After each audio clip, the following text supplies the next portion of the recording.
अस्सलाम वालेकुम अजीज तलबा, मैं सैयद अखलाक अहमद मुश्ताक अली ऑनलाइन दर्स व तदरीस में आपका इस्तकबाल करता हूँ।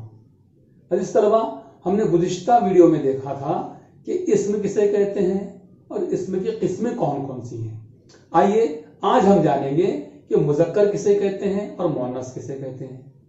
मुज़क्कर वो इसम जिसे हम लिखने और बातचीत के दौरान नर के तौर पर इस्तेमाल करते हैं उसे मुज़क्कर कहते हैं, जैसे शेर बबर, हाथी, घोड़ा, आदमी, बकरा वगैरह। इसी तरह हम बातचीत के दौरान या लिखते वक्त जिस चीज को मादा के तौर पर कहते हैं या लिखते हैं उसे मुअन्नस कहते हैं, जैसे बकरी, मुर्गी, बिल्ली, कुतिया, ऊंटनी, औरत वगैरह।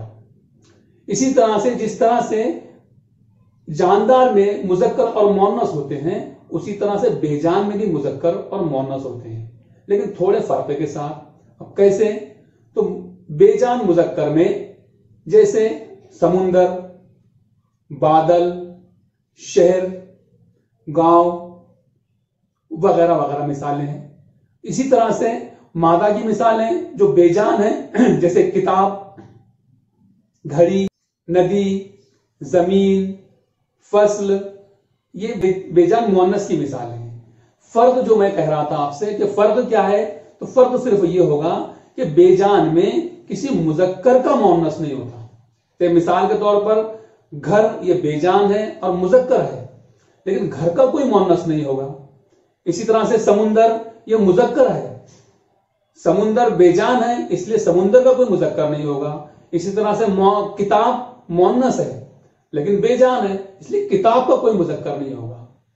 तो अजीज तलबा, बात ये समझ में आई कि मुज़क्कर और मुअन्नस जानदारों की तरह बेजान में भी होते हैं, लेकिन बेजान में मुज़क्कर का मुअन्नस और मुअन्नस का मुज़क्कर नहीं होता।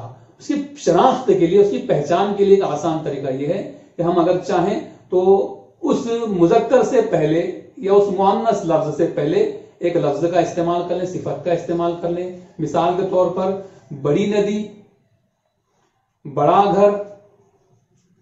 तो यहां हम देखेंगे कि नदी जो है वो बड़ी है, हम बड़ा नदी नहीं कहते, क्योंकि बड़ी नदी कहेंगे इसलिए नदी जो हुआ वो बेजान के साथ साथ मुअन्नस है। और घर चूंकि बड़ा है, हम बड़ी घर नहीं कहते, तो घर को मुज़क्कर है इसलिए हम लोग बड़ा घर कहते हैं, तो घर जो हुआ मुज़क्कर हुआ।